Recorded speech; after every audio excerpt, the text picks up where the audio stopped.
especially to those in the city. I'm grateful for your nomination and your endorsement for City Council of Harrisonburg. I'm here today definitely supported with my special guest, my pastor, Pastor Chris Johnson, and his wife, Sherelle Johnson, my beautiful wife, Tara Forney, and our 3 children. They didn't make it. I didn't think they'd have the endurance. So here's a big shout out to Solomon, 13, Haley, 10, and Hayden, 6. Okay? So yeah, thank you. All right, there we go. So, I also want to give a big thanks to my team. I am simply the talent, and they do all of the hard lifting and heavy lifting and hard work.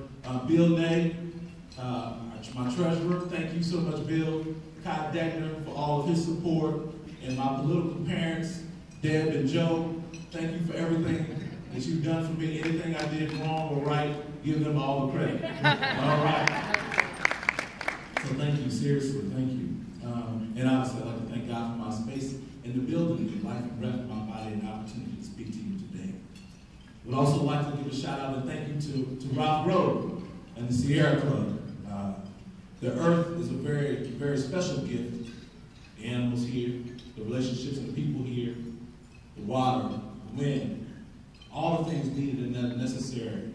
And how we take care of those things is very important. So I'm proud to be endorsed by the Sierra Club along with Alan as well. This is their first endorsement for local candidates, and so I want to give them a hand as well. Thank you guys so much for endorsing. I'm here tonight to stand before you to slightly introduce myself. As Alan mentioned before, you can call me on my cell phone. I live at 430 Effinger Street in Harrisonburg, Virginia, if you want to come see me. I work at WHSV. I sell advertising and marketing solutions. I build campaigns. I am also an executive board member of my church, Divine Unity Community Church, and the marketing director there as well. So those are the places that you can find me, and I'm a member of several different community groups as well. That's just a little bit about me. I was born and raised in Danville, Virginia, but this is home. I went to Harrisonburg in 1995 and applied for James Madison University to be my college of choice. Thank God they let me in. I only applied to one. And so from 1996 to 2000, I was here. Led several different community groups and activist groups here as well. In fact, we led a huge movement to have Martin Luther King's Day off. I don't know if you all are familiar with that holiday and that movement some 15 years ago, but myself and a few of my good close friends, we spearheaded and led that charge, and to this day, a great man is being memorialized and celebrated here every single year, and so we're still very proud of that as well. Always I have been a fan of projecting hope, projecting love, being a man of compassion, being a man of integrity, and being someone you can trust. Things that are coming up in several different community active groups, several different meetings that I've been having, conversations about the new jail that is being brought to Harrisonburg, or talk of the new jail that is coming to Harrisonburg. These types of conversations are conversations of negativity. These types of, see, when you build things like a university, you're projecting hope, you're projecting education, you're projecting that life will continue to flourish. But what happens when you build bigger jails, right? Are we projecting more crime? Are we projecting more arrest? Are we projecting more criminalization and more death? Well, ladies and gentlemen, I'm here today to be your candidate. I would like to be that voice to stand up for those things that are positive, those things that are going to build hope and sustain Harrisonburg and project it into a positive future. Right now we have we're actually the second lowest tax city. That's come up several times in our city council meetings. We also have a very reasonable unemployment rate. And as my friend mentioned earlier, however, 71% of the families that go to Harrisonburg city schools are on free and reduced lunch. So what those numbers tell you, if you run those backwards, is what? People are employed. People are going to work, but they just don't make enough money. The opportunities that are here for them are not flourishing and growing their families, and so we need to make sure that we work to bring the right businesses, to Harrisonburg. Make sure we bring the right opportunities to Harrisonburg. Everyone can't work at James Madison. And everyone can't work at the hospital. And so we need to make sure that we provide the correct opportunities for them. There's over 770 employees, roughly, for the city of Harrisonburg. Yet only 1% of them Hispanic. Harrisonburg has 17% Hispanics living in the city. Those types of numbers let me know that there's some compassion being missed in local government. There's some compassion being missed with our city as far as HR, as far as management goes. When we look at positions of leadership in those 13 departments that make up the city, very few women, very few African Americans, very few Hispanics, as I mentioned before. These are the types of issues that if we can together help and affect and change people's homes, we can change their outlook, and we can change our future together. Thank you. Thank you.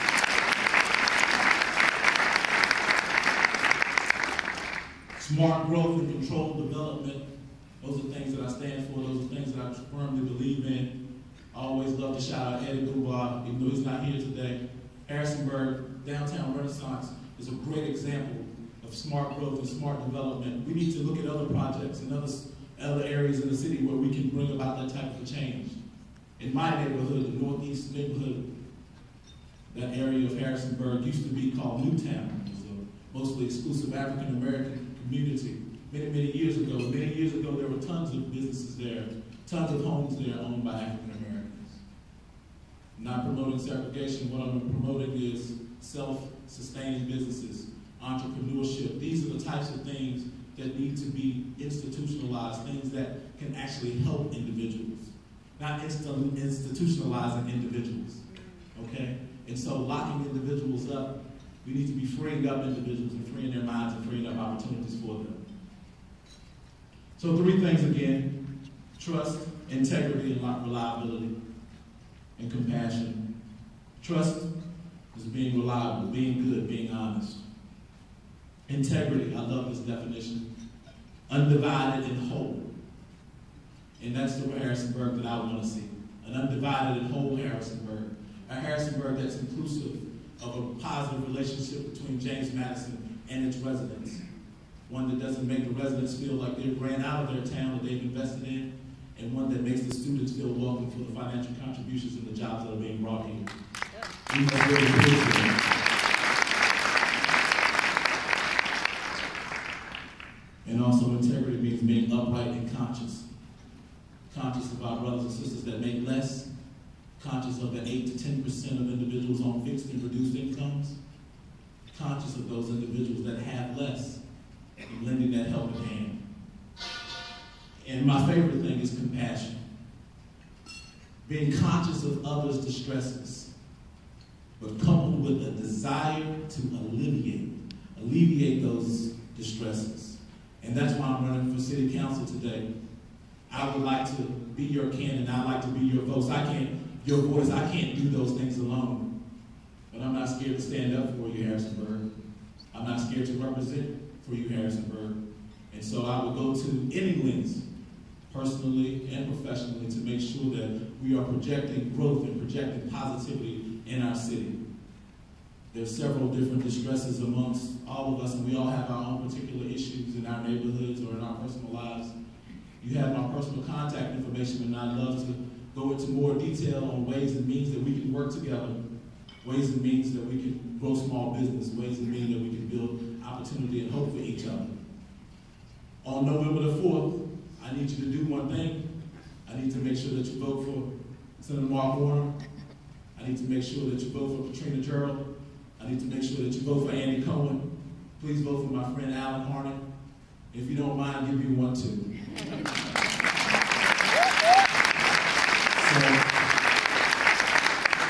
So, in closing, I still like a little call and response because I grew up in Danville, right? And so we're Baptists. And so, can you repeat after me? What's that? Amen. Amen. Now I'm home. All right. So can you repeat after me? Believe. Believe. Oh, no, we got to come a little better than that. Believe. Believe. Volunteer. Volunteer. Donate. Donate. Vote. your time. I appreciate it.